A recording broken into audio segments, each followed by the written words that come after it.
when a message or many messages are preached from the same passage.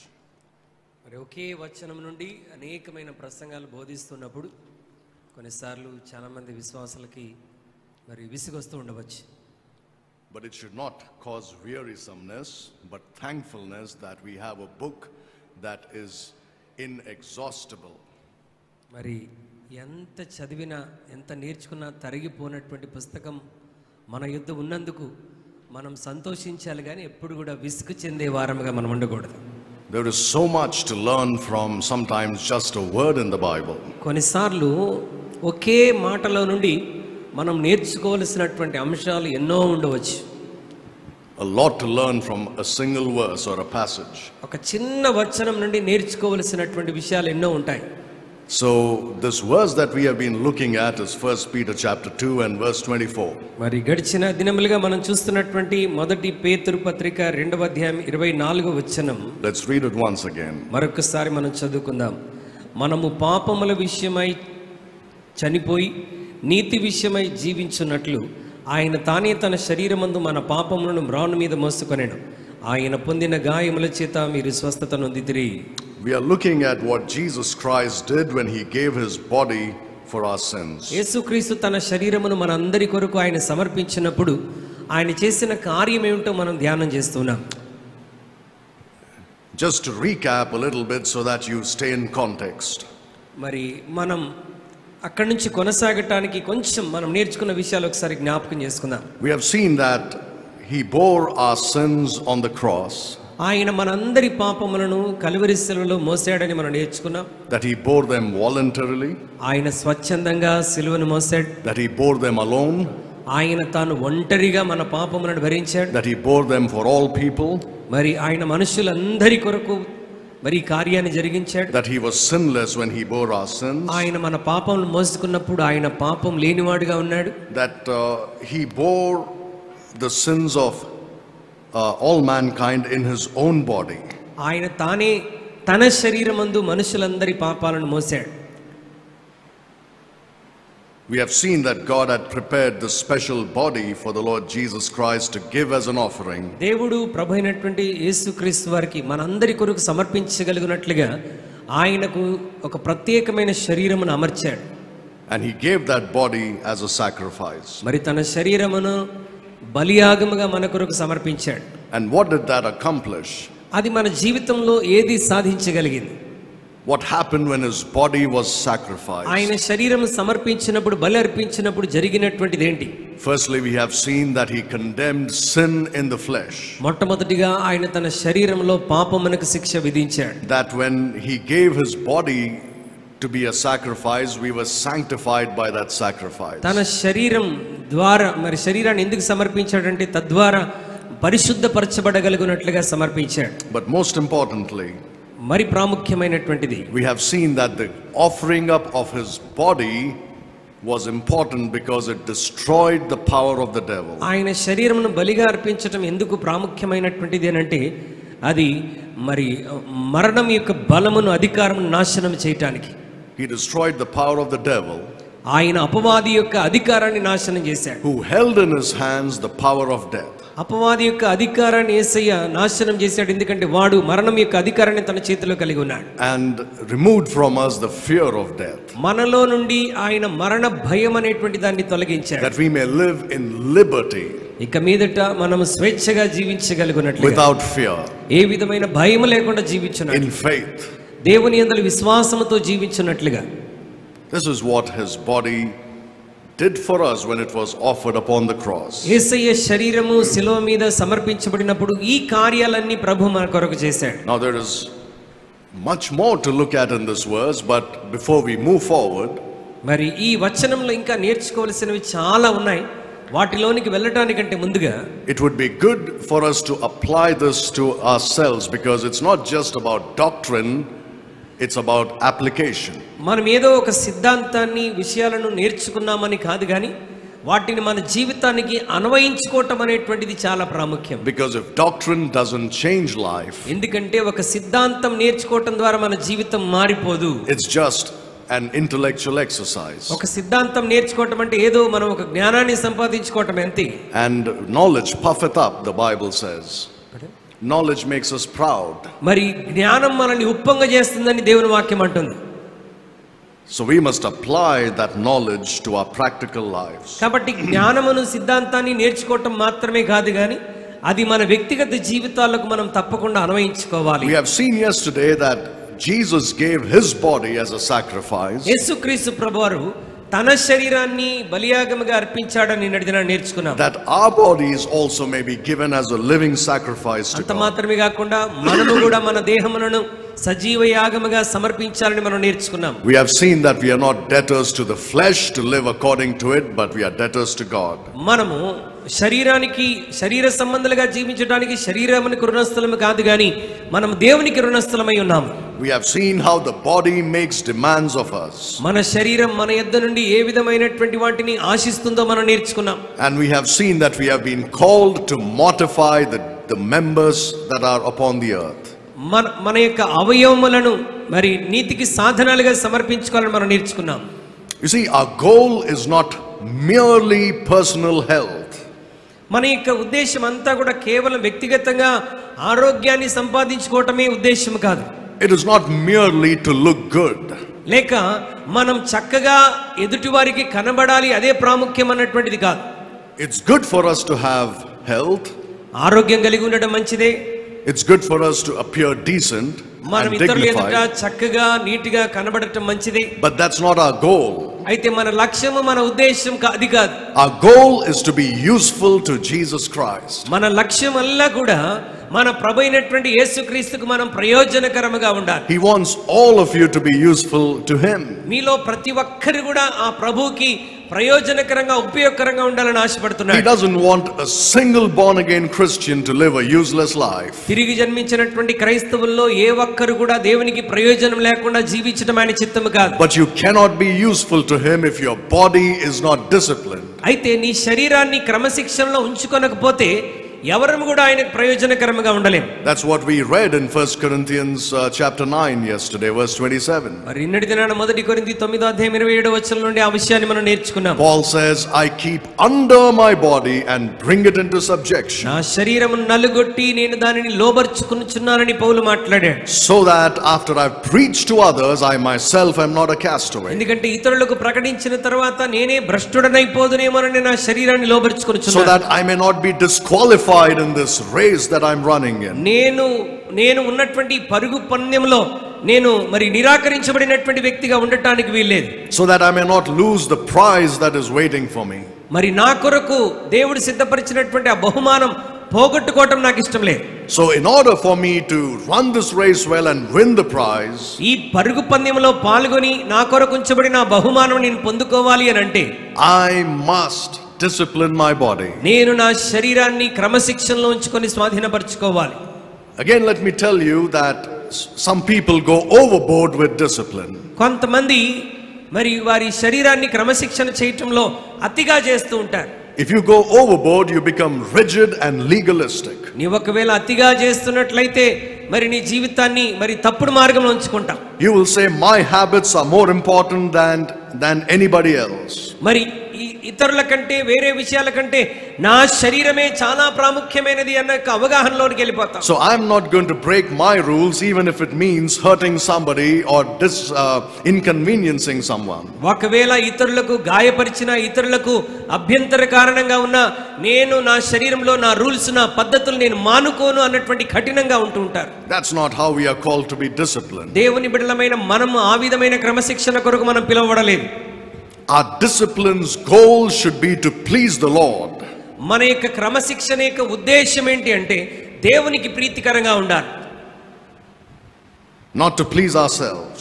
మనల్ని మనం సంతృప్తి పరచుకోవటం కాదు. I want to begin by reading a verse in Hebrews chapter 10. హెబ్రీయులకు రాసిన పత్రిక 10వ అధ్యాయంలో ఒక వచనాన్ని చదువుతూ నేను ప్రారంభించాలని ఆశపడుతున్నాను. Look at Hebrews chapter 10 and verse 22. హెబ్రీయులకు రాసిన పత్రిక 10వ అధ్యాయం 22వ వచనాన్ని చదువుతున్నాను.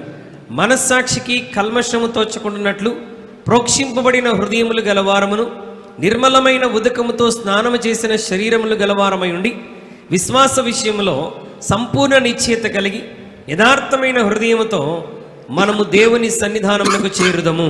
It says our bodies should be washed with pure water. మన యొక్క దేహములు మరి నిర్మలమైన ఉదకముతో స్నానము చేయబడాలి. Is God concerned about hygiene and cleanliness? దేవుడు మరి హైజీన్ విషయంలో, పరిశుభ్రత విషయంలో ప్రత్యేకమైన శ్రద్ధ వహిస్తున్నాడా? Absolutely yes. ఖచ్చితంగా కలిగి ఉంటాడు. If you look at the Old Testament, you will see how careful God is about these things. మనం పాత నిబంధన గ్రంథాన్ని గనుక చదివినట్లయితే దేవుడు ఈ పరిశుభ్రత విషయంలో, ఆరోగ్య సంబంధమైన విషయంలో ఎంత శ్రద్ధ ఉన్నాడో మనకు అర్థమవుతుంది. He would forbid Israel from approaching him if they were unclean in any way. ఒకవేళ ఇశ్రాయేలులు ఏ విషయం చేతనైనా సరే వారు అపవిత్రులుగా, అపరిశుభ్రంగా ఉన్నట్లయితే తన సన్నిధానానికి సమీపించడానికి ప్రభు ఇష్టపడాడు. He said, you make sure your camp where you're camping is clean.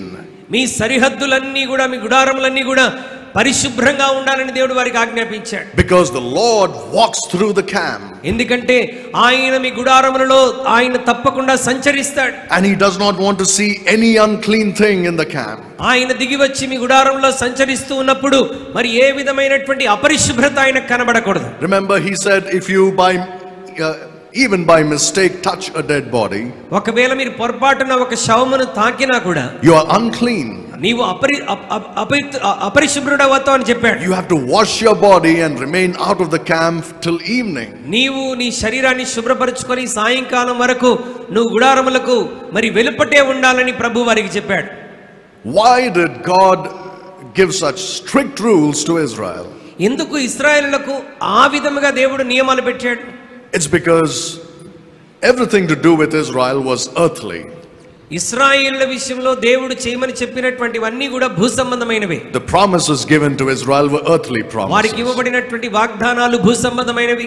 The kingdom promised to Israel is an earthly kingdom. వారికి వాగ్దానం చేయబడిన రాజ్యం కూడా భూ సంబంధమైనటువంటి రాజ్యం. The presence of God with Israel was physical. దేవుని యొక్క సన్నిధి, ఇశ్రాయేలులకు వాగ్దానం చేయబడిన దేవుని సన్నిధి కూడా శరీర సంబంధమైనటువంటిది.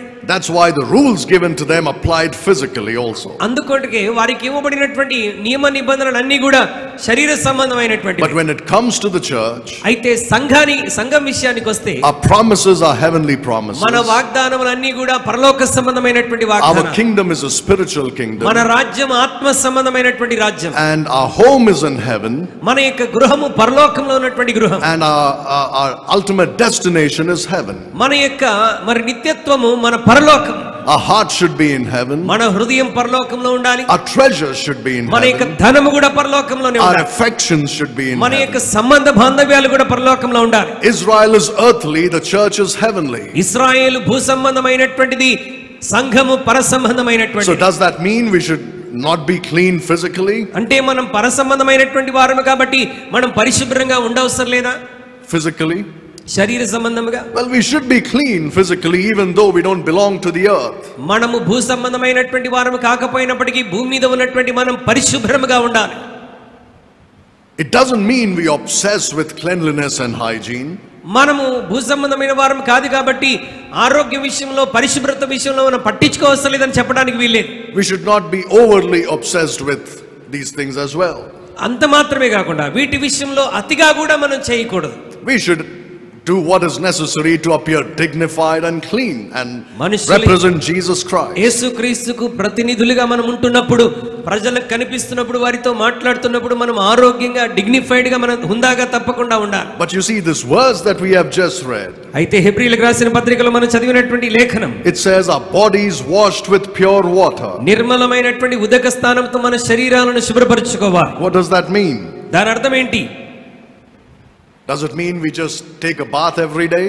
అంటే దాని అర్థం ప్రతిరోజు మనం మంచిగా స్నానం చేయాలనే? Well, we should, but not because this verse is saying it. ఈ వచనం చెప్తుంది కాబట్టి రోజు మనం స్నానం చేయాలని కాదు, మనం తప్పకుండా స్నానం చేయాలి. But this verse is talking something more about cleanliness. ఈ యొక్క వచనము స్నానము కంటే అతీతముగా పరిశుభ్రతను గురించి అనేకమైన విషయాలు తెలియజేస్తుంది. It says our bodies should be washed with pure water. నిర్మలమైన ఉదక స్నానముతో మనం స్నానం చేయాలి. What does that mean? దాని అర్థం ఏంటి? Now, if you turn to the book of Ephesians, ఎఫెసీయులకు రాసిన పత్రికలోనికి మనం వెళ్తే, you will see that there is something very specific told us about water. అక్కడ నీటిని గురించి ఒక ప్రత్యేకమైనటువంటి విషయాన్ని జ్ఞాపకం చేస్తున్నాడు. But before that, I want you to turn to this verse in Ezekiel chapter 36. హెజ్కేలు గ్రంథం 36వ అధ్యాయంలోనికి ఒకసారి రండి. హెజ్కేలు గ్రంథం 36వ అధ్యాయం Verse 25. 36వ అధ్యాయం 25వ వచనాన్ని మనం చదువుకుందాం.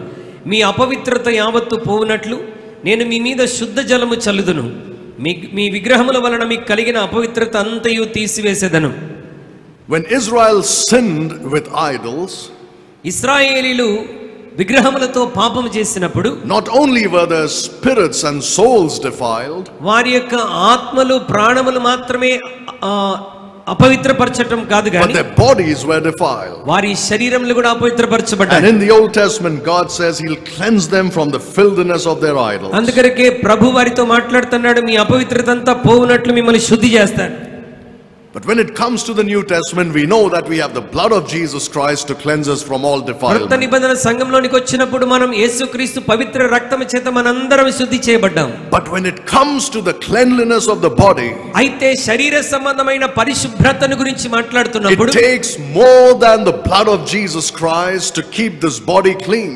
యేసుక్రీస్తు రక్తమునకు అతీతముగా మన శరీరాన్ని శుభ్రపరచుకోమని పరిశుభ్రంగా ఉంచుకోవడానికి అనేకమైన సంగతులు ప్రభు చెప్పాడు. When you plead the blood of Jesus Christ, you are cleansed from all unrighteousness and sin. మనం యేసుక్రీస్తు రక్తము ద్వారా కడగబడినప్పుడు మనం పరిశుద్ధపరచబడి నీతిమంతులమయ్యాం. But this body, you see, this body needs more.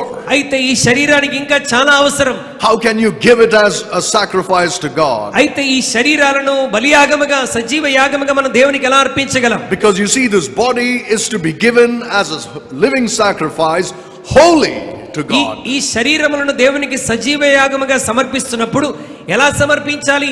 పరిశుద్ధమైనవిగా సమర్పించాలి. How can you do that? మనం దాన్ని ఎలా చేయగలం? How can you give this filthy, vile body as a holy sacrifice to God? ఈ అపవిత్రమైనటువంటి శరీరాన్ని దేవునికి పరిశుద్ధమైనటువంటి దేహములుగా ఎలా సమర్పించగలం? It must be washed with water. అంటే ఇది నీటితో శుభ్రపరచబడాలి.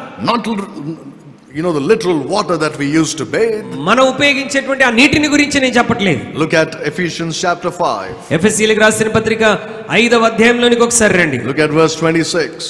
ఎఫెసీయులకు రాసిన పత్రిక 5వ అధ్యాయం 26వ వచనాన్ని చదువుతున్నాను. పురుషులారా, మీరును మీ భార్యలను ప్రేమించుడి, అటువలే క్రీస్తు కూడా సంఘమును ప్రేమించి అది కలంకమైనను ముడతైనను అట్టిది మరి ఏదైనను లేక పరిశుద్ధమైనదిగాను నిర్దోషమైనదిగాను మహిమగల సంఘముగాను ఆయన తన ఎదుట దాన్ని నిలబెట్టుకొనవలనని వాక్యముతో ఉదక స్నానము చేత దాన్ని పవిత్రపరిచి పరిశుద్ధపరచుటకై దాని కొరకు తన్ను తాను అప్పగించుకొనెను. Now I don't know how it is there in the Telugu, but in the English this is what it says. English బైబిల్లో ఈ విధంగా చెప్పబడుతుంది. The washing of water by the word. You see the use of the word water there? వాక్యమనే ఉదక స్నానము చేత మనం పవిత్రపరచుకోవాలి. Water is used, but this water is not literal water. ఇక్కడ నీళ్లు అన్నటువంటి మాట ఉపయోగించబడినది గాని ఆ నీరు మనం మాట్లాడేటువంటి నీటిని గురించి కాదు. It is the water of the word of God. దేవుని వాక్యం అనే నీటి గురించి మాట్లాడుతున్నాడు. You see, in the King James Bible there is a chain reference system which I believe is put there by God himself. మరి king James బైబిల్లో ఒక chain reference పద్ధతిని మనం అక్కడ కనుగొంటాం. అది దేవుడే ఆ పద్ధతిని పెట్టాడేమో అనిపిస్తుంది. There in Hebrews 10:22 it says wash your bodies with water. హెబ్రీ 10:22లో మీ దేహములను ఉదక స్నానం చేత పరిశుద్ధపరచండి అన్నాడు. You cannot do that and be clean before God today in the church age. We are not under the law. మనము ఈ రోజు ధర్మశాస్త్రం కింద లేముగా కనుక అలాగూ మనం శుద్ధి చేయబడి దేవుని ఎదుట నిలబడటానికి కుదరదు. So what is Hebrews 10:22 talking about? అయితే హెబ్రీ 10:22 మనకు సంఘానికి నేర్పిస్తున్నటువంటి పాఠం ఏంటి? How can we wash our bodies with water? మనం మన దేహములను నీటితో ఏ విధంగా మరి పరిశుభ్రపరచుకోగలం? By the water of the word of God. దేవుని వాక్యం అనే నీటి ద్వారా మనలను మనం పరిశుద్ధపరచుకోగలం. It sanctifies us. అది మనల్ని పరిశుద్ధతలోనికి నడిపిస్తుంది. Then you can give your body as a living sacrifice. అప్పుడు అనగా పరిశుద్ధపరచబడిన తరువాత నీ దేహమును దేవునికి సజీవ యాగముగా సమర్పించగలవు. Christians do not see sometimes the importance of spending time with the word of God. క్రైస్తవులు చాలా సార్లు వారి జీవితంలో దేవుని వాక్యముతో సమయం గడపాలనేటువంటి ప్రాముఖ్యతను గుర్తించని స్థితిలో ఉంటారు. They are satisfying themselves by listening to sermons on YouTube. వారు యూట్యూబ్ లో ప్రసంగికులు చేస్తున్నటువంటి ప్రసంగాలు విని తమను తాము సంతృప్తి పరుచుకుంటూ They ఉంటారు. are thinking, today I have had my time with the word of God.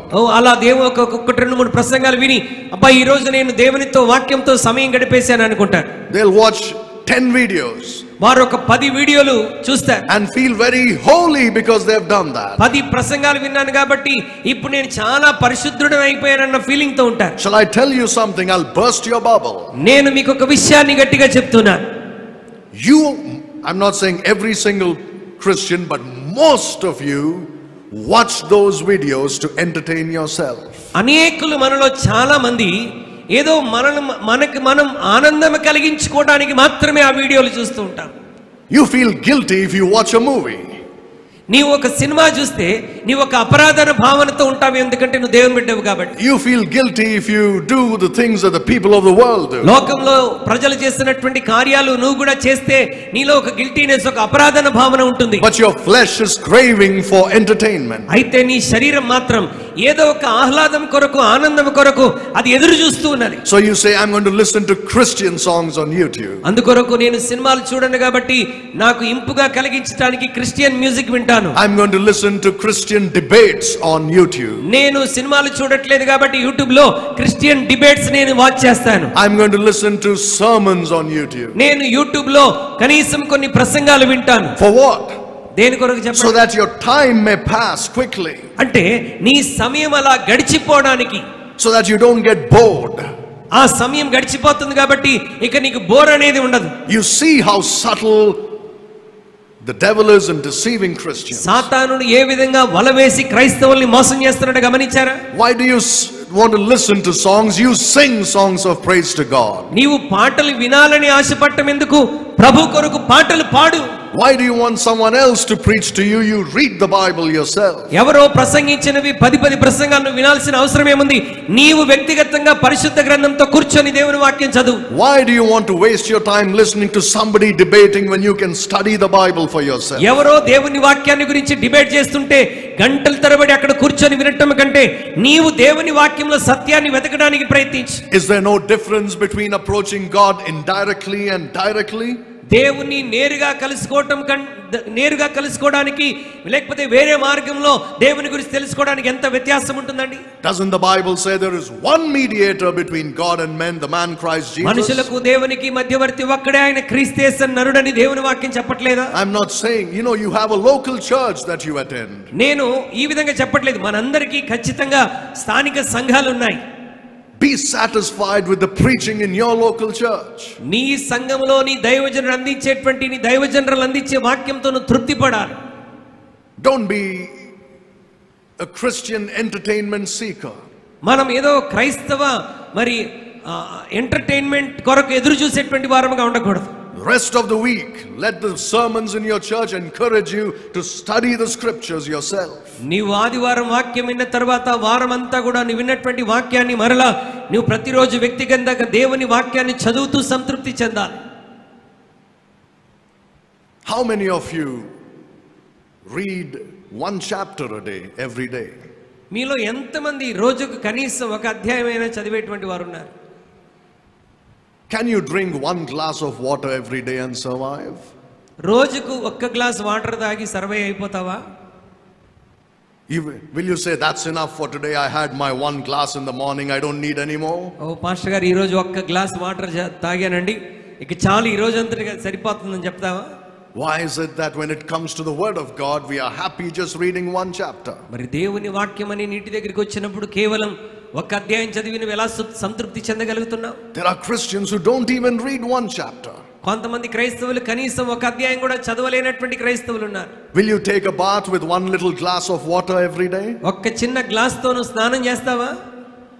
When you don't do that, why do you do it with the word of God? నీవు అలా స్నానం అయితే అలా చేయము, కానీ వాక్యం విషయంలో మాత్రం ఒక గ్లాస్ వాక్యం అయితే సరిపోతుంది అనుకుంటాం. Some Christians satisfy themselves by reading one verse in the calendar before they go out. మరి కొంతమంది క్రైస్తవులు వారు సిద్ధపడి బయటికి వెళ్ళటానికంటే ముందు క్యాలెండర్ దగ్గరికి వెళ్ళి ఆ ఒక్క వచనాన్ని చదువుకొని సంతృప్తి చెందుతారు. The false piety you see among these Christians is appalling. చూడండి, ఒక అబద్ధమైనటువంటి క్రియ క్రైస్తవుల్లో ఎలా చెలరేగుతూ ఉన్నదో. I have seen some Christians do this. చాలా మంది దేవుని బిడ్డలు ఇలా చేయటం నేను చూశాను. They'll come near the calendar in the వారు morning. క్యాలెండర్ దగ్గరికి వస్తారు. They'll take off their shoes. వారి చెప్పులు తీస్తారు. They'll read that verse. వారు ఆ వచనాన్ని చదువుతారు. And pray for 3 seconds. ఒక 3 సెకండ్లు ప్రార్థన చేస్తారు. And they're satisfied. తృప్తి చెందుతారు. What a shame that is. ఎంత సిగ్గుకరం. You need to be washed with the word of God every day.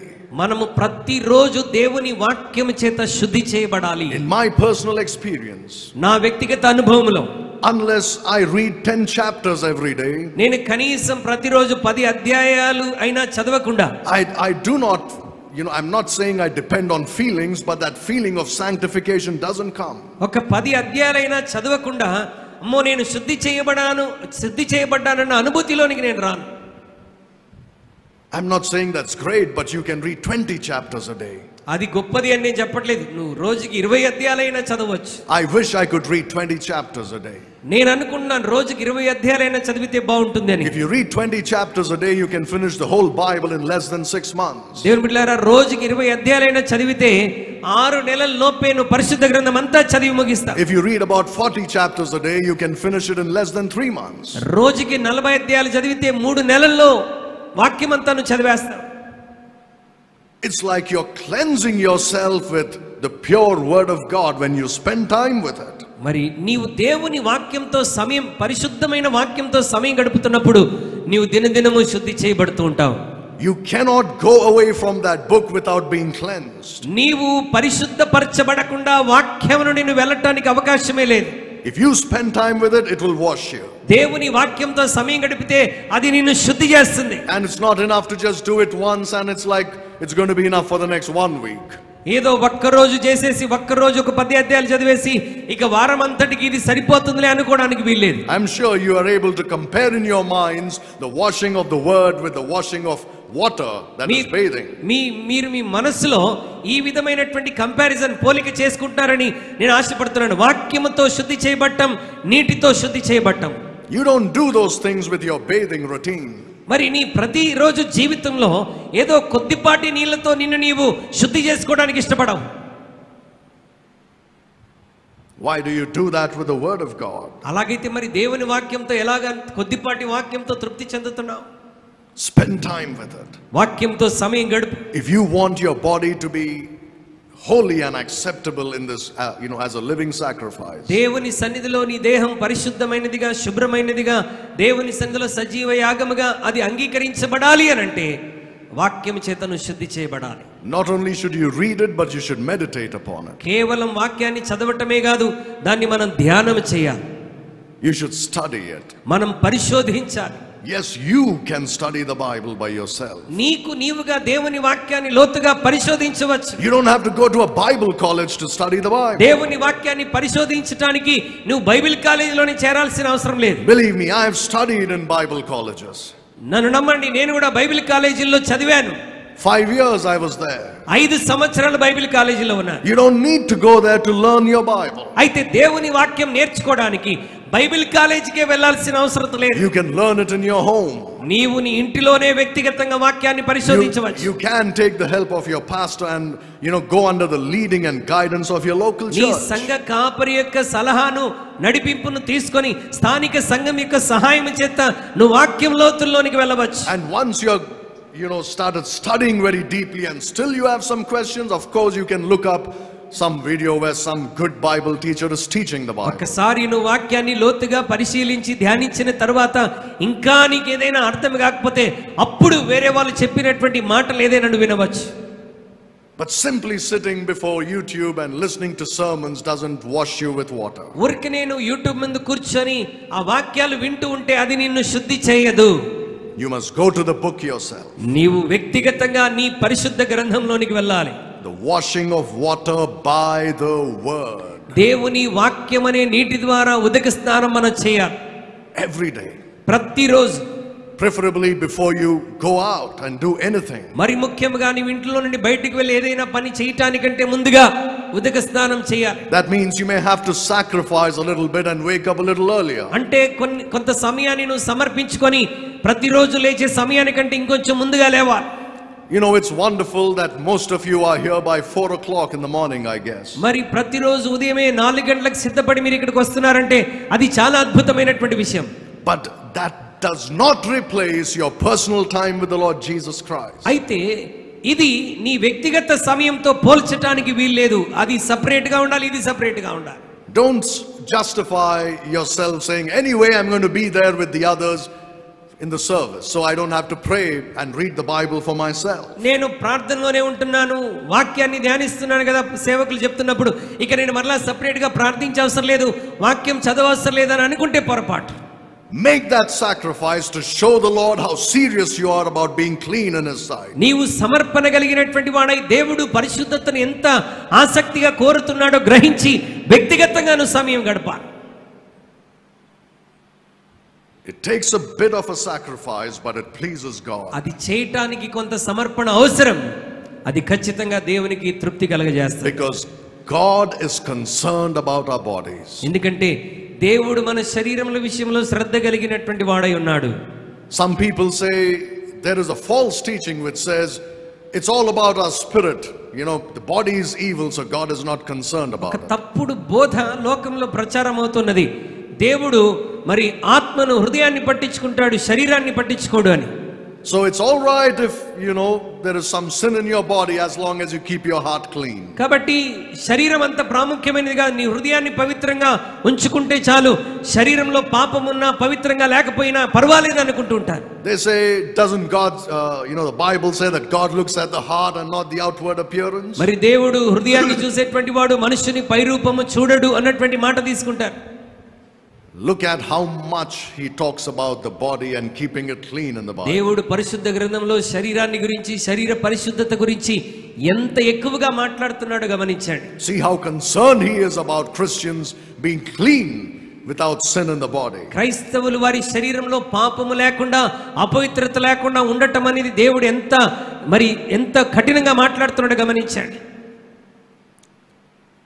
The Lord willing, we will talk about some more things in the future about how our bodies are yet unredeemed. They are unsaved. This body is unsaved. మన దేహములు ఇంకా ఏ విధంగా విమోచించబడలేదో వాటిని గురించి మనం రానున్న దినాల్లో మనం తప్పకుండా నేర్చుకుందాం. But today look at how serious God is about our bodies. దేవుడు మన శరీరం విషయంలో ఎంతగా పట్టించుకుంటున్నాడో ఒకసారి దేవుని వాక్యంలో చూడండి. Look at this passage. It's a long passage, but we'll take time to read it. ఈ వాక్యాన్ని మనం చదువుదాం ఒకసారి జాగ్రత్తగా. Look at 1 Corinthians chapter 6. మొదటి కొరింథీ పత్రిక 6వ అధ్యాయంలోనికి రండి. Look at verses 11 through 20. 11 నుంచి మొదటి కొరింథీ పత్రిక 6వ అధ్యాయం 11 నుండి మనం చదువుదాం. మీలో కొందరు అట్టివారై ఉంటిరి గాని ప్రభువైన యేసుక్రీస్తు నామమున మన దేవుని ఆత్మయందును మీరు కడగబడి పరిశుద్ధపరచబడినటువంటి వారై నీతిమంతులుగా తీర్చబడితిరి. అన్నిటి యందు నాకు స్వాతంత్ర్యం కలదు గాని అన్నీయు చేయదగినవి కావు. అన్నిటి యందు నాకు స్వాతంత్ర్యం కలదు గాని నేను దేని చేతను లోబర్చుకొనబడలన్నను. భోజన పదార్థములు కడుపు భోజన పదార్థములకు నియమింపబడి ఉన్నవి. దేవుడు వాటిని నాశనము చేయును. దేహము జారత్వం నిమిత్తము కాదు గాని ప్రభు నిమిత్తమే, ప్రభువు దేహము నిమిత్తమే.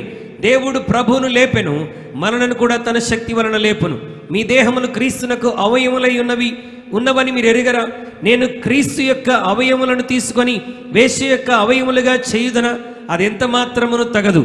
వేశ్యతో కలుసుకొని వాడు దానితో ఏకదేహమై ఉన్నాడని మీరు ఎరుగరా? వారిద్దరూ ఏక శరీరమై ఉందురు అని మోషే చెప్పుచున్నాడు కదా. అటువల్లే ప్రభుతో కలుసుకున్నవాడు ఆయనతో ఏకాత్మై ఉన్నాడు. జారత్వమునకు దూరముగా పారిపోవుడి. మనుష్యుడు చేయి ప్రతి పాపమును దేహమునకు వెలుపల ఉన్నది గాని జారత్వము చేయువాడు తన సొంత శరీరమునకు హానికరముగా పాపం చేయుచున్నాడు. మీ దేహము దేవుని వలన మీకు అనుగ్రహించబడి మీలో ఉన్న పరిశుద్ధాత్మకు ఆలయమై ఉన్నదని మీరు ఎరుగరా? మీరు మీ సొత్తు కారు, విలువ పెట్టి కొనబడిన వారు గనుక మీ దేహముతో దేవునిని మహిమపరచుడి. Take time to meditate upon this passage. సమయం తీసుకొని మీరు తర్వాత ఈ వాక్యమంతా ధ్యానించండి. It will revolutionize your thinking about the importance of the body of the Christian. క్రైస్తవ శరీరం యొక్క ప్రాముఖ్యత ఎంత అధికముగా ఉన్నదో అది నిన్ను ఉత్తేజపరుస్తుంది. He says we are washed. మనము పరిశుద్ధపరచబడ్డాం. So we have to keep ourselves clean now that we have been washed. మనము పరిశుద్ధపరచబడ్డాము గనుక ఇక మీదట మనము పరిశుభ్రంగా ఉంచుకోవాలి. Paul says, I can do anything, I have the liberty to do it. నాకు అన్ని చేయటానికి స్వాతంత్ర్యం ఉన్నది. Christian, you have the liberty, you know that? దేని బిడ్డలారా, పౌలు వలె బహుశా మనందరికీ స్వాతంత్ర్యం ఉన్నది ఏదైనా చేయటానికి. Really, you can do what you please. నీకు ఏది ఇష్టం అనిపిస్తే అది చేయగలిగిన స్వాతంత్ర్యం నీకుంది. But all things that you are allowed to do are not good for you. అయితే నీవు చేయటానికి స్వాతంత్ర్యం కలిగిన అన్నీ కూడా అవి నీకు మంచివి కాదు. You have the freedom to eat as you like. నీకు ఇష్టం వచ్చినట్టు తినటానికి నీకు స్వాతంత్ర్యం ఉంది. But it's not good for you. అయితే అన్నీ తినటం బహుశా నీకు మంచిది కాదు. God wants you to take care of your body. నీ శరీరం విషయంలో నువ్వు శ్రద్ధ కలిగి ఉండాలని దేవుడు కోరుతున్నాడు. Can a born again Christian fall into the sin of fornication? తిరిగి జన్మించినటువంటి క్రైస్తవుడు జారత్వంలో పడిపోవచ్చా? Can he fall, or you think he cannot fall? జారత్వంలో పడగలడా లేదా? అంటే తప్పు చేయగలడా లేదా? If you think you cannot fall because you are saved, నేను రక్షించబడ్డాను కాబట్టి ఎట్టి పరిస్థితుల్లో జారత్వం అనే పాపంలో పడను అని అనుకుంటే you've been deceived by the devil. నీవు అపవాది చేత మోసగించబడుతున్న వాడవే. Of course you can fall into that sin. మనం శోధింపబడి జారత్వం అనే పాపంలో పడవచ్చు, అవకాశం ఉంది. But look at this. అయితే జాగ్రత్తగా వాక్యం గమనించండి. He says every sin that is committed is without the body. మరి మనం చేసేటువంటి ప్రతి పాపము మరి మనని నాశనం చేస్తుందని దేవుని వాక్యం అంటుంది. It is outside the body. మనం చేసే ప్రతి పాపము దేహమునకు వెలుపల అంటున్నాడు. But fornication is sinning against your own body. మనం చేసే ఇతర ఏ పాపమైనా దేహానికి వెలుపట, కానీ జారత్వం మాత్రం నీ సొంత దేహాన్ని నాశనం చేస్తుంది. It is something that God hates. అది దేవుడు అసహించుకునేటువంటిది. And he says you become one flesh with that person that you commit this sin with. ఒకవేళ నీవు ఎవరితోనైనా పాపం చేస్తే ఆ వ్యక్తితో, ఆ దేహంతో నువ్వు ఏకమైపోయావని దేవుడు అంటున్నాడు. The Lord for the body and the body for the Lord, that should be our slogan. ప్రభువు దేహము నిమిత్తము, దేహము ప్రభు నిమిత్తము, అది మన మాటగా ఉండాలి. The body is not for fornication. మరి మన దేహము జారత్వం కొరకు, అపవిత్రత కొరకు కాదు. The body is not for gluttony. మన యొక్క దేహము తిండిబోతుతనానికి కాదు. This body is not for uncleanness. మన దేహము అపవిత్రత కొరకు కాదు. It is not for laziness. లేక ఇది సోమరితనానికి కాదు. It is not for entertainment. మన దేహం ఎంటర్టైన్మెంట్ కొరకు కాదు. It is for the Lord. మన దేహము ప్రభు నిమిత్తము, and the Lord for the body. మన ప్రభువు మన దేహము నిమిత్తము. What, know ye not that your temple, that your bodies are the temple of the Holy Ghost? మీ దేహము పరిశుద్ధాత్మకు నిలయమై ఉన్నదని మీరు ఎరుగరా అని అంటున్నాడు. Which ye have of God, and you are not your own. మీరు మీ సొత్తు గారు, మీరు విలువ పెట్టి కొనబడినటువంటి వారు. He paid the price of his precious blood to purchase this body. తన ప్రశస్తమైనటువంటి రక్తమును వెలగా పెట్టి ప్రభువైనటువంటి యేసుక్రీస్తు మనందరినీ కొనుక్కున్నాడు. Now this is how it works. మరి ఈ విధంగా దేవుని వాక్యం పనిచేస్తుంది. He has paid for your body. ఆయన నీ శరీరం కొరకు వెల చెల్లించాడు. But he has not taken it as his possession yet. అయితే ఆయన నీ శరీరం కొరకు వెల చెల్లించాడు, కానీ నీ శరీరాన్ని ఆయన తీసేసుకోలేదు. He is allowing that body to live here on the earth. నీ శరీరం ఈ భూమి మీద నివసించున్నట్లుగా ఆయన విడిచిపెట్టాడు. Look at Ephesians 1:14. ఎఫెసీయులకు రాసిన పత్రిక 1:14 ఒకసారి మనం చూద్దాం. ఎఫెసీయులకు రాసిన పత్రిక 1:14. దేవుని మహిమకు కీర్తి కలుగుటకై ఆయన సంపాదించుకొనిన ప్రజలను విమోచనము కలుగు నిమిత్తము ఈ ఆత్మ మన స్వాస్థ్యమునకు సంచకరువుగా ఉన్నాడు. He has purchased your body. ఆయన నీ దేహమును ఆయన కొనుక్కున్నాడు. He has not taken it to his house yet. ఆయన కొనుక్కున్నాడు, కానీ అది స్వాస్థ్యముగా తన ఇంటికి తీసుకుని వెళ్ళలేదు. But for everybody to know that that body is his possession, ఇక్కడ ఉన్నటువంటి మనందరూ గ్రహించాల్సిన విషయం ఏంటంటే మన దేహము ఆయన స్వాస్థ్యం. he has put his seal upon our bodies. మన స్వాస్థ్యం మీద, ఆయన స్వాస్థ్యం మీద ఆయన ముద్ర వేశాడు. That is the Holy Spirit. దేనితో ముద్ర వేశాడు? పరిశుద్ధాత్మ చేత ముద్ర వేశాడు. So that everybody should know this is the Lord's possession. కాబట్టి ఇప్పుడు ప్రతి ఒక్కరు గ్రహించాలి, ముద్ర వేశాడు కాబట్టి ఇది నా దేహము కాదు, ఇది దేవునిది. Sometimes when you go and look at some empty plots, కొన్నిసార్లు నువ్వు వెళ్ళి బయట ఎక్కడైనా ఖాళీ స్థలాలు చూసినప్పుడు there you will find a board. అక్కడ ఒక బోర్డు నీవు కనుగొంటావు. This land belongs to so and so. ఈ స్థలము ఫలానా వారికి సంబంధించినటువంటిది. Trespassers will be prosecuted. మరి ఎవరైనా ఆజ్ఞలు ఉల్లంఘిస్తే వారు శిక్షించబడతారు. The Lord has put his seal upon us. దేవుని బిడ్డలారా, మన దేహముల మీద దేవుడు పరిశుద్ధాత్మ అనేటువంటి ముద్రను వేశాడు. This body has been purchased and belongs to the Lord. ఈ దేహము దేవునికి సంబంధించినది, ఆయన కొనుక్కున్నాడని ముద్ర వేశాడు. Trespassers will be prosecuted. ఎవరైనా దీన్ని ఆటంకపరిస్తే శిక్షించబడతారు. This is the Lord's temple. ఇది దేవుని యొక్క ఆలయమై ఉంటున్నది. One day he's going to take it home to be with him. ఒక రోజున ఈ స్వాస్యాన్ని తనతో కూడా తన ఇంటికి తీసుకొని వెళ్తాడు. Till then, you అప్పటి must వరకు make sure that this body is kept clean. అప్పటి వరకు ఆయన తీసుకొని వెళ్ళే వరకు ఈ దేహము పరిశుద్ధమైనదిగా చూసుకోవటం నీ బాధ్యత. The Lord gave his body as a sacrifice for our sin. దేవుడు మనందరి కొరకు తన శరీరమును బలియాగముగా అర్పించాడు. Now he calls for us to give our bodies to him as living ఇప్పుడు sacrifice. మనము మన దేహములను ఆయనకు సజీవయాగంగా సమర్పించుకోవాలని కోరుతున్నాడు. Are you willing to deny yourself, to take up your cross దేవుని and బిడ్డలారా, follow? నిన్ను నీవు ఉపేక్షించుకొని ప్రతిదినం సిలువ మోయటానికి ఇష్టపడుతున్నావా? Are you willing to say no to the sinful demands of the flesh? మరి శరీరము కోరుతున్నటువంటి పాప నియమాలకు కాదు అని చెప్పగలుగుతున్నావా? The body can make you go in a way that the Lord doesn't want you to go in. నీ శరీరం కొన్నిసార్లు ప్రభు వద్దని చెప్పినటువంటి కార్యాలలోనికి వెళ్ళటానికి నిన్ను బలవంతం చేయవచ్చు. For example, it can make a Christian careless and lazy. కొన్నిసార్లు నీ శరీరము క్రైస్తవుడమైనటువంటి నిన్ను నిర్లక్ష్యంలోనికి, అజాగ్రత్తలోనికి నెట్టివేయవచ్చు. Do you see sometimes Christians? కొన్నిసార్లు ఇలాంటి క్రైస్తవులు మీరు చూడగలరా? They're very careless about their bodies. వారి శరీరాన్ని గురించి చాలా నిర్లక్ష్యంగా ఉంటారు. It could be carelessness about their appearance. వారు కనబడేటువంటి విధానంలో నిర్లక్ష్యంగా ఉండవచ్చు. They could look shabby and dirty. చాలా మురికిగా కనబడుతుంటారు దేవుని బిడ్డలు. They could be careless about their food habits. వారి యొక్క ఆహార నియమాల విషయంలో చాలా అజాగ్రత్తగా ఉంటారు. They are careless about their health. వారి ఆరోగ్య విషయంలో జాగ్రత్తగా ఉంటారు. When you look at a Christian who is careless about his health, తన యొక్క ఆరోగ్య విషయంలో నిర్లక్ష్యంగా, అజాగ్రత్తగా ఉన్న క్రైస్తవుని చూసినప్పుడు he's not a spiritual Christian. అతను ఆత్మ సంబంధమైనటువంటి విశ్వాసి కాదు. He's a carnal, fleshly Christian. అతడు శరీర సంబంధమైనటువంటి క్రైస్తవుడు. When you see a lazy Christian, ఒక సోమరి క్రైస్తవుని మనం చూసినప్పుడు he's someone who is given into the demands of the flesh. అంటే వాడి గురించి మనకేమర్థమవుతుందంటే శరీరం కోరుకునేవన్నీ వీడు చేస్తూనే ఉంటాడు. He has no self-respect.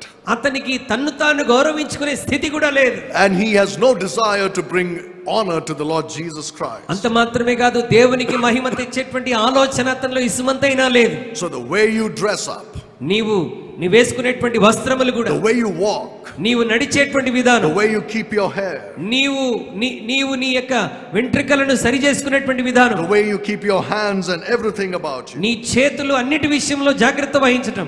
If they denote a lazy look to others, ఒకవేళ నీలో ఏదైనా సోమరి తత్వం ఇతరులకు కనబడుతుంటే you're not honoring the Lord. నీవు దేవుని ఘనపరచటం లేదు. The Bible says, "A body hast thou prepared for me." నీవు మరి ఆయన కొరకు నీవు దేహమును అమర్చితివని దేవుని వాక్యం అంటుంది. This must be a body that is prepared for the Lord. ఈ దేహము దేవుని కొరకు అమర్చబడినటువంటిదని నువ్వు గుర్తించాలి. Just like a bride prepares herself for the bridegroom. ఒక వధువు వరుడి కొరకు ఏ విధంగా సిద్ధపడుతుందో నీ దేహము నీ ప్రభువైనటువంటి యేసు కొరకు సిద్ధపడాలి. But Christians think they are very spiritual as long as inside I'm clean, it's all right how I look outside. క్రైస్తవులు చాలా సార్లు ఆలోచించే పొరపాటు విషయం, నేను అంతరంగములో నీటిగా పరిశుభ్రంగా ఉంటే చాలు, నా దేహం ఎలా ఉన్నా పర్వాలేదు అనుకుంటారు. A lot of emphasis is put on the spirit and the inner man. కొన్నిసార్లు చాలా మంది క్రైస్తవులు ఆత్మ సంబంధమైన ఆ లోపలి జీవితాన్ని గురించి ఎక్కువగా ఆలోచన చేస్తారు. That the body is totally neglected. ఈ శరీరము ఇక్కడే విడిచిపెట్టాలి గనుక దీని గురించి పట్టించుకోవాల్సిన అవసరం లేదనుకుంటారు. We have just read how much of importance the Lord gives to the body. దేవుడు శరీరానికి ఎంత ప్రాముఖ్యతనిస్తున్నాడో మనం ఇందాక చదివాం. It is our God-given duty to keep it in good condition. ఈ దేహాన్ని జాగ్రత్తగా మంచి స్థితిలో ఉంచుకోవటం దేవుడు మనకిచ్చినటువంటి బాధ్యత.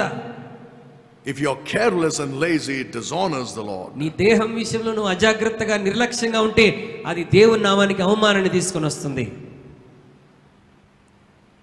Then you have the Christian who is obsessed with worldly fashion. ఇంకా కొంతమంది క్రైస్తవులు లోక సంబంధమైనటువంటి ఫ్యాషన్స్ తో నింపబడినటువంటి వారు ఉన్నారు. And the Bible warns you to be careful about that. అలాంటి వారిని జాగ్రత్తగా ఉండమని Bible హెచ్చరిస్తున్నది. Being overly focused on style and on trends. మరి ప్రస్తుతం ఉన్నటువంటి స్టైల్ మీద లేకపోతే ఫ్యాషన్ మీద ఎక్కువగా ఫోకస్ చేయటం shows a carnal mind. నీవు అలా చేయటం ద్వారా నీ శరీర సంబంధమైనటువంటి ఆలోచన బయటికి తీసుకొని వస్తుంది. Look at what the Bible says in 1 Corinthians chapter 7 and verse 31. మొదటి కొరింథీ పత్రిక 7వ అధ్యాయం Yes. 31వ వచనాన్ని మనం ఒకసారి చదువుదాం. మొదటి కొరింథీ పత్రిక 7వ అధ్యాయం 31వ వచనం. ఈ లోకం అనుభవించువారు అమితముగా అనుభవింపనట్టును ఉండవలెను. ఏలయనగా ఈ లోకపు నటన గతించుచున్నది. For the fashion of this world passeth away. ఈ లోకపు నటనంతా కూడా గతించిపోచున్నది. Nowadays, if you look at young people especially, నేటి దినాల్లో ప్రత్యేకంగా యవనస్తులను మనం గమనించినప్పుడు they are obsessed with what is called taking selfies and videos and stuff like that. మరి సెల్ఫీలు తీసుకోవటం, వీడియోలు తీసుకోవటం, వీటితోనే యవనస్తులు నిమగ్నం అయిపోయి ఉన్నారు. I've seen some young people change clothes for every single picture they take. కొంతమంది యవనస్తులు వారు తీసుకునేటువంటి ప్రతి సెల్ఫీకి, ప్రతి పిక్చర్ కి వారి డ్రెస్ మారుస్తూ ఉంటారు. And all that according to the current trends and fashions. ప్రస్తుతం ఉన్నటువంటి ట్రెండ్ కి అనుగుణంగా, మరి ఈ లోకపు ఫ్యాషన్ కి అనుగుణంగా వస్త్రధారణ ఉంటుంది.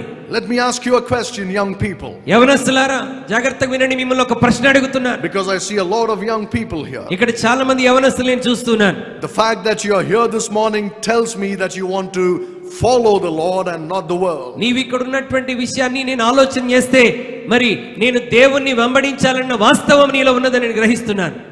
Tell me, do you think we should follow the fashions of this world? చెప్పండి యవనస్తులందరూ నాకు, మనం ఈ లోకపు ఫ్యాషన్ ని మనం అనుసరించాలా? Yes or no? అవునంటారా కాదంటారా? Should we follow the trends of this world? ప్రస్తుతం ఉన్నటువంటి ట్రెండ్ దేవుని బిడ్డలంగా మనం follow అవ్వాలంటారా? Ask yourself this question. నిన్ను నీవు ఈ ప్రశ్న వేసుకో. Who sets the trends? ఒక ట్రెండ్ ని ఏర్పాటు చేసేటువంటి వాళ్ళు ఎవరు? Who creates this fashion? ఎవరు ఈ ఫ్యాషన్ ని క్రియేట్ చేస్తారు? If you dig deep and look at them, నీవు లోతుగా త్రవ్వి మనం గనక ఆలోచిస్తే they are the most depraved human beings on earth. ఈ లోకంలో బహు చెడ్డ తలంపులు, నాశనాన్ని కలిగినటువంటి మనుషులు. They are men and women whose consciences are seared with a hot iron. వారి యొక్క మనస్సాక్షి అంతా కూడా వాత వేయబడి లోక సంబంధమైనటువంటి ఆలోచనతో ఉన్నవారు. Their lives are so shameful. వారి యొక్క జీవితాలు చాలా సిగ్గుకరంగా ఉన్నటువంటి జీవితాలు, Abominable lives. వారి నాశనం అయిపోయినటువంటి జీవితాలు. Those are the people who set trends and create fashions. వారు ఈ విధమైనటువంటి ట్రెండ్ ని, ఫ్యాషన్ ని క్రియేట్ చేస్తూ ఉంటారు. And you, a born again child of God, washed in the blood of Jesus Christ. తిరిగి జన్మించినటువంటి దేవుని బిడ్డలముగా యేసు రక్తంలో కడగబడిన యవనస్తులమైన మనం Should we follow the trends set by these people who believe and follow the devil? చెప్పండి, లోకంలో అపవాదిని వెంబడిస్తూ ఫ్యాషన్స్ క్రియేట్ చేసినటువంటి ఆ వ్యక్తులను, వారు చేసిన ఫ్యాషన్స్ ని మనం వెంబడించాలా? Use the world but do not abuse it, he says. ప్రియమైన దేవుని బిడ్డలారా, Use the world but do not abuse it. లోకమును ఉపయోగించుకుని దాన్ని నాశనం చేయవద్దు. Do not use the world to abuse yourself. నిన్ను నీవు నాశనం చేసుకోవడానికి లోకాన్ని, లోకపు క్రియలను వాడుకొనవద్దు. Use it as far as it is useful to you to serve the Lord. నీవు దేవుని సేవ చేయటానికి లోకం ఎంతవరకు ప్రయోజనకరంగా ఉందో అంత మట్టుకే లోకంతో నువ్వు ఉండాలి. But then you kick it out. ఆ తరువాత అది నిన్ను అపవిత్రులతో నీకు నెట్టివేసేదైతే దాన్ని తన్ని పక్కన వేయాలి. The fashion of the world is evil in God's eyes. ఈ లోకపు నటన దేవుని దృష్టిలో చాలా చెడ్డది. ప్రియమైన దేవుని It బిడ్డలారా, passeth away. అది నశించిపోతుంది. God wants us to be decent and dignified. That's it. That should be మనము the rule. డీసెంట్ గా, హుందాగా ఉండాలని దేవుడు మన విషయంలో కోరుకుంటున్నాడు. Don't neglect your body. నీ శరీరాన్ని నిర్లక్ష్యం చేయవద్దు. Don't try to show your spirituality through your body. నీ యొక్క ఆత్మీయతను నీ శరీరంతో చూపించుకోవడానికి ప్రయత్నం చేయవద్దు. Don't try to show your spirituality by your appearance. నీవు పైకి కనబడే విధానంతో నీ ఆత్మీయతను కనబరచడానికి ప్రయత్నించవద్దు. By neglecting your body. నీ శరీరాన్ని నిర్లక్ష్యం చేస్తూ. Right, like Jesus said, when you fast, don't look sad before people, but anoint your head with oil and look nice. యేసు ప్రభువు చెప్పినట్టుగా మీరు ఉపవాసం ఉన్నప్పుడు మనుషులకు కనబడవలనని మీరు వేషధారుల వలె ఉండకూడదు. అంటే స్నానం చేయకుండా ముఖం శుభ్రం లేకుండా అలా ఉండకూడదు, నీట్ గా ఉండాలని చెప్పాడు. Don't think you look very spiritual when you look shabby. నేను నీరసంగా దీనంగా కనబడితే ఆత్మీయంగా ఉంటానని ప్రజలు అనుకుంటే పొరపాటు. At the same time, don't go overboard with the fashions of this world. అదే సమయంలో నువ్వు అతిగా ఈ ఫ్యాషన్లకు కూడా నువ్వు అలవాటు పడకూడదు. You know what the Bible says? Bible ఏమంటో చెప్తుంది తెలుసా? If you can live by this principle, you cannot go wrong. నీవు దేవుని వాక్యపు నియమాలతో జీవించగలిగితే తప్పుడు మార్గంలోనికి వెళ్ళలేవు. This is the principle. ఆ నియమం ఏంటి అంటే, I'm going to give this to you as a task for tomorrow. రేపటి దినాన మీకు ఒక టాస్క్ గా, ఒక అసైన్మెంట్ గా నేను మీకు ఇస్తున్నాను. Find this verse in the Bible. దేవుని వాక్యంలో ఈ వచనాన్ని కనుగొనండి. Let your moderation appear to all men, for the Lord is at hand. ప్రభు సమీపంగా ఉన్నాడని మిమ్మల్ని మీరు మనుషుల ఎదుట కనబరుచుకొనుడి అని దేవుని వాక్యం అంటుంది. Let your moderation, that means in everything be moderate. అన్నిటి విషయంలో మీరు మాదిరికరంగా ఉండమని అంటున్నాడు. In everything be balanced. సమస్త విషయాల్లో మీరు మాదిరికరంగా సమతుల్యంగా ఉండాలి. Because the Lord is coming back soon. ఎందుకంటే దేవుడు అతి త్వరగా తిరిగి రాబోతున్నాడు. Don't overdo anything. ఏదైనా సరే నీ జీవితంలో అతిగా చేయవద్దు. Don't do too much with your appearance, don't do too less. నీవు ప్రజలకు కనబడేటువంటి విషయంలో అతిగా ఉండకూడదు, మరి ఏమీ లేకుండా ఉండకూడదు. Do not be obsessed with fashion. కనుక ఈ లోకపు నటనను మీరు అనుసరించవద్దు. Do not be obsessed with pleasure seeking. ఈ లోకంలో ఉన్నటువంటి ఆనందాన్ని అనుభవించడానికి ప్రయత్నించకూడదు. Because the body always craves for pleasure. ఎందుకంటే మన శరీరం నిత్యము ఏదో ఒక ఆనందాన్ని కోరుకుంటూ ఉంటుంది. It's always demanding that you give it what it wants. శరీరం ఏమి కోరుకుంటుందో అది నీవు ఇవ్వాలని అది ఎంతగానో బలవంతం చేస్తుంది. The Lord for the body and the body for the Lord. ప్రభు దేహం నిమిత్తము, దేహం ప్రభు నిమిత్తమని దేవుని వాక్యం అంటున్నది. Every day you make a vow before God. ప్రతి దినం నువ్వు దేవుని ఎదుట ఒక నిబంధన చేయాలి. That you will guard your heart. ప్రభువా నా హృదయాన్ని నేను కాపాడుకుంటాను. And I'll give my body as a living sacrifice. నా శరీరాన్ని సజీవ యాగంగా మీకు సమర్పిస్తాను. I know a pastor who he's not alive anymore, but I knew him. నాకు ఒక పాస్టర్ గారు తెలుసు, ఆయన ఇప్పుడు జీవించలేరు. A very powerful preacher, one of the greatest Bible teachers I've ever known in my life. నా జీవితంలో నేను ఇప్పటి వరకు అలాంటి దైవజనుని, శక్తివంతమైనటువంటి ప్రసంగికుని దైవజనుని నేను చూడలేదు. A Bible teacher. బైబిల్ బోధకుడు. He had a practice for many years. ఈ బైబిల్ బోధకునికి అనేక సంవత్సరాలుగా ఒక అలవాటు ఉండేది. Every morning when he woke up, he did two things. ఆయన ప్రతిరోజు ఉదయం లేచిన వెంటనే రెండు పనులు చేసేవాడు. Immediately after waking up. లేచిన వెంటనే ఆయన చేసే రెండు పనులు. Not praying, that comes also, but immediately when he wakes up, and ప్రార్థన గురించి నేను చెప్పట్లేదు, అది కూడా వస్తుంది క్రమంలో, కానీ ఆయన లేచిన మరుక్షణమే చేసే రెండు పనులు. He would play music. ఆయన లేచిన వెంటనే మ్యూజిక్ ప్లే చేస్తాడు. What music? A music? Not this emotional, sentimental music that goes for Christian singing nowadays. నేటి దినాల్లో క్రైస్తవుల్లో సంచరిస్తున్నటువంటి ఈ భావోద్వేగాన్ని కలిగించేటువంటి మ్యూజిక్ గురించి చెప్పట్లేదు. I don't know about you, but it puts me to sleep when I listen to these songs. మీ గురించి నాకు తెలియదు, కానీ ఈ మ్యూజిక్ నా ప్రస్తుత దినాల్లో మన వాళ్ళు పాడేటువంటి ఆ మ్యూజిక్ వింటూ ఉంటే నిద్ర వచ్చేస్తుంటది. He would play German army band march music. German army band music ని ఉదయం లేవగానే ప్లే చేస్తుంటాడు. Very loudly. చాలా గట్టిగా పెడతాడు. So that if there is any laziness in the body, it should be gone listening to that march past beat. తన శరీరంలో ఎక్కడన్నా సోమరితనం ఎక్కడన్నా అనిపిస్తూ ఉంటే ఆ జర్మన్ ఆర్మీ మ్యూజిక్ వినగానే, because it's very encouraging to get up and do something. అది చాలా ప్రోత్సాహంగా ఉండి ఒక వ్యక్తిని ఉజ్జీవపరిచేదిగా ఉంటుంది కనుక వెంటనే లేచి చురుకైపోతాడు. He knew that his body needed that little push. తన శరీరానికి ఆ విధమైన ప్రోత్సాహం అవసరమని తనకు అర్థమైంది. He did that even when he was in his 80s and 90s. ఆయన తన 80 ఏళ్ళు 90 ఏళ్ల వయసులో ఉన్నప్పుడు కూడా మ్యూజిక్ అలాగే వినేవాడు. And then he would get up and go to the mirror. ఆ తరువాత రెండవదిగా వెంటనే లేచి మిర్రర్ దగ్గరికి వెళ్తాడు. He would look at himself. తన్ను తాను అద్దంలో చూసుకుంటాడు. And then he would say this. అద్దంలో చూసుకొని ఇలా చెప్తాడు, You dirty, rotten, stinking body, you're dead. ఓ అపవిత్రమైన శరీరమా నువ్వు చచ్చిన దానవని చెప్తాడు. You cannot have any power over me today. నా మీద నీకు ఎటువంటి అధికారం ఈ రోజు లేదు. I am dead to you and you are dead to me. నేను శరీర విషయంలో చనిపోయాను, నువ్వు నా విషయంలో చనిపోయావు. I belong to God. నేను దేవునికి చెందినవాడను. And you are the servant of God. నీవు దేవుని సేవకుడిగా దాసుడిగా ఉండాలి. I'm not saying that you should all do this. మీరందరూ రేపటి నుంచి అట్లా చేయాలని నేను చెప్పట్లేదు కానీ, But you see the determination of a person to do anything he can to bring his body into తన subjection. శరీరాన్ని లోపరుచుకోవడానికి, క్రమశిక్షణలో తేయడానికి ఆ వ్యక్తి కలిగి ఉన్న పట్టుదల ఏంటో మీకు చెప్తున్నాను.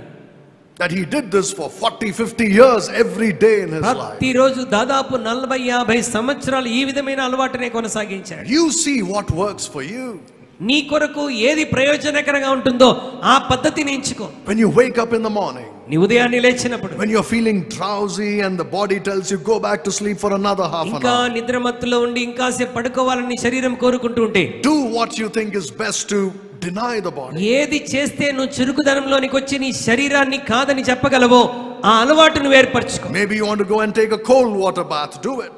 లేకపోతే నువ్వు నిద్రమత్తు వదలాలంటే వెళ్ళి చల్లని నీళ్ళతో స్నానం చేయాలంటే చెయ్యి. Maybe for some people a cup of coffee would do it. మరి కొంతమందికి చురుకుదనం రావాలంటే ఉదయాన్నే లేచి ఒక కప్పు కాఫీ తాగుతారు. I don't know what you can do, but do something నిన్ను ఏది మెలకువగా చురుకుదనంతో ఉండగలదో ఆ పని చెయ్యి. to push your body. నిన్ను నీవు నీ శరీరాన్ని ప్రోత్సహించుకోవడానికి. If you don't do it, నువ్వు అలా చేయకపోతే, it'll start its demands early in the morning. అలా చేయకపోతే తెల్లవారుజాము నుండే నీ శరీరం కోరుకునేవన్నీ నువ్వు చేస్తూ ఉంటావు. And if you say yes to it once, it'll take you down to the very depths of depravity. శరీరం కోరుకునే ప్రతిదానికి ఎస్ అని నువ్వు చెప్పినట్టుగా చేయగలిగితే నీ శరీరాన్ని నాశంలోనికి తీసుకుని వెళ్తావు. If your body indulges in sin, నీ శరీరం ఒకవేళ పాపంలో మునిగిపోతే, that's the end of your walk with Jesus Christ. దేవునితో నీ సహవాసానికి అది ముగింపుగా ఉంటుంది. Remember this. Somebody said this, I want to quote this. ఒక వ్యక్తి ఈ విధంగా చెప్పాడు, ఈ మాట నేను జ్ఞాపకం చేస్తున్నాను. If a harp is broken, it can be fixed in a musical instrument. మరి ఈ హార్ప్ అనేటువంటి, ఈ బూర అనేటువంటిది ఒకవేళ పగిలిపోతే అది తిరిగి బాగు చేయొచ్చు. If a flame is extinguished, it can be rekindled. మరి ఒకవేళ అగ్ని ఆరిపోతే మరలా దాన్ని ముట్టించవచ్చు. But if a flower is crushed, ఒకవేళ పువ్వు నలిగిపోతే, no power can restore it to its original beauty. పువ్వు నలిగిపోతే దాని పూర్వస్థితికి ఈ లోకంలో ఏ శక్తి కూడా తీసుకొని రాలేదు. He said purity is like that flower. పవిత్రత కూడా ఆ పువ్వు లాంటిదే. Once lost, ఒక్కసారి పవిత్రతను పోగొట్టుకున్నావా, it's going to take a great miracle to restore that purity. అది మరలా తిరిగి సమకూర్చబడాలంటే ఒక అద్భుతం జరగాల్సిందే. I'm not saying God cannot do it. దేవుడు చేయలేడు అని నేను చెప్పట్లేదు. He can do it. ఆయన చేయగలడు. But the experience will be so painful. అయితే ఆ అనుభవం చాలా బాధాకరమైనదిగా ఉంటుంది. So painful. చాలా బాధాకరమైనదిగా You would ఉంటుంది. wish you were dead. మరి చచ్చిపోతే బాగుండు అన్న ఆలోచన కలిగింది. That's why guard your purity. అందుకొరకే నీ పవిత్రతను కాపాడుకోవాలి. The purity of the body. నీ శరీరం యొక్క పవిత్రత.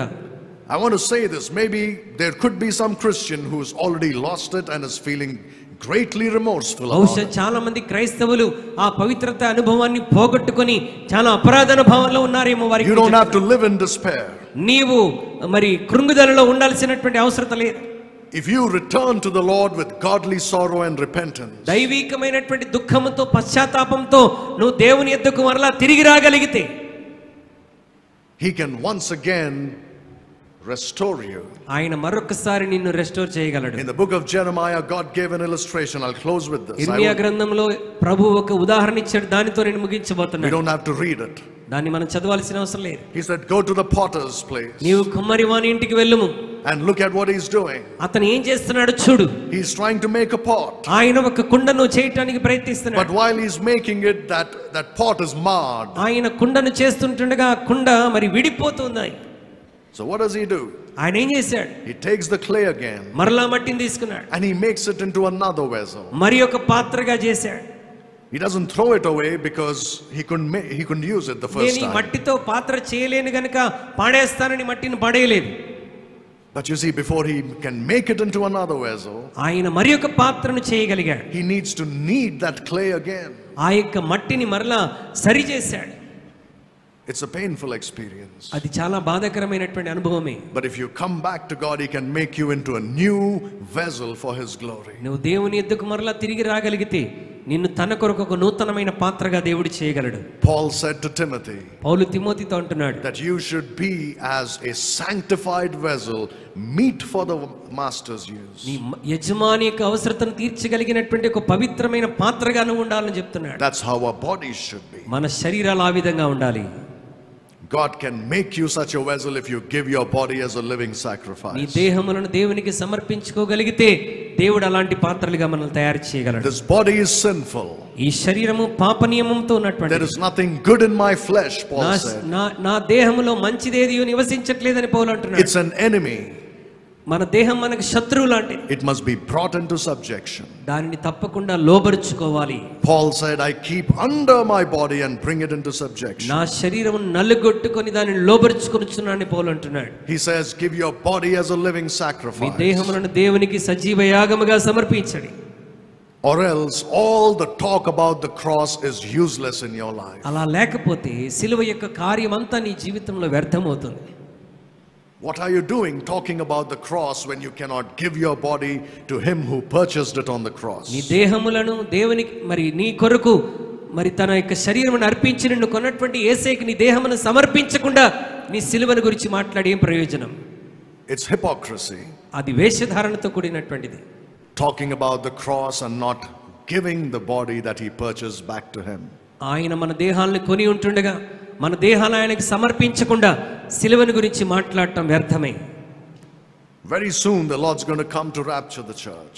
అతి త్వరలో ప్రభు ఆయన వచ్చి సంఘాన్ని పైకి తీసుకుని వెళ్ళబోతున్నాడు. And this body that He purchased, ఆయన కొనుక్కున్నటువంటి ఈ దేహం, He is going to change it from a vile body into a glorified body. ఆయన ఈ యొక్క దేహమును మరి మర్త్యమైనటువంటి ఈ దేహమును అమర్త్యముగా మహిమగలదిగా మార్చబోతున్నాడు. And the Bible says He's going to make it just like the body of Jesus Christ. యేసయ్య దేహం ఏ విధంగా ఉన్నదో ఆ విధమైన మహిమకరమైన దేహముగా నీ దేహాన్ని మార్చబోతున్నాడు. That's how important this body is to God. కాబట్టి ఈ దేహమును కాపాడుకోవటం అంత ప్రాముఖ్యమైనటువంటిది.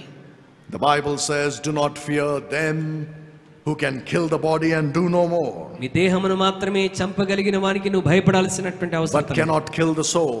నీ ఆత్మను చంపలేక దేహాన్ని చంపగలిగిన వానికి భయపడవద్దు. But fear Him who can kill both body and soul in నీ hell, ఆత్మను దేహమును చంపగలిగినటువంటి వానికి నువ్వు భయపడాలి. who can destroy both body and soul in hell. ఆయన నీ దేహమును ప్రాణమును నరకంలో నాశనం చేయగల సామర్థ్యం కలిగిన If వాడు. you're an unsaved person, ఒకవేళ నీవు ఇంకా రక్షించబడని వ్యక్తివైతే both your body and soul will burn in hell one నీ day. శరీరము నీ ప్రాణము నరకంలో కాలిపోతుంది. But you don't have to go there. అయితే నువ్వు అక్కడికి వెళ్ళాల్సిన అవసరం లేదు. If you put your trust in Jesus Christ today, నీవు నీ విశ్వాసాన్ని యేసుక్రీస్తునందు ఉంచగలిగితే, that He died for your sins, was buried and rose up again, ఆయన నీ పాపముల కొరకు చనిపోయి సమాధి చేయబడి మూడో దినాన తిరిగి లేచాడు. both your body and your soul will be saved. నీ ప్రాణము దేహము రెండు రక్షించబడతాయి. And Christian, give both your body and soul to Him who died for them. క్రైస్తవులారా, నీ కొరకు చనిపోయి తన జీవితాన్ని సమర్పించిన యేసేకు నీ దేహమును నీ ప్రాణమును అప్పగించాలి. Let's pray. ప్రార్థన చేద్దాం. I ask, Lord, that each and every one who's heard this message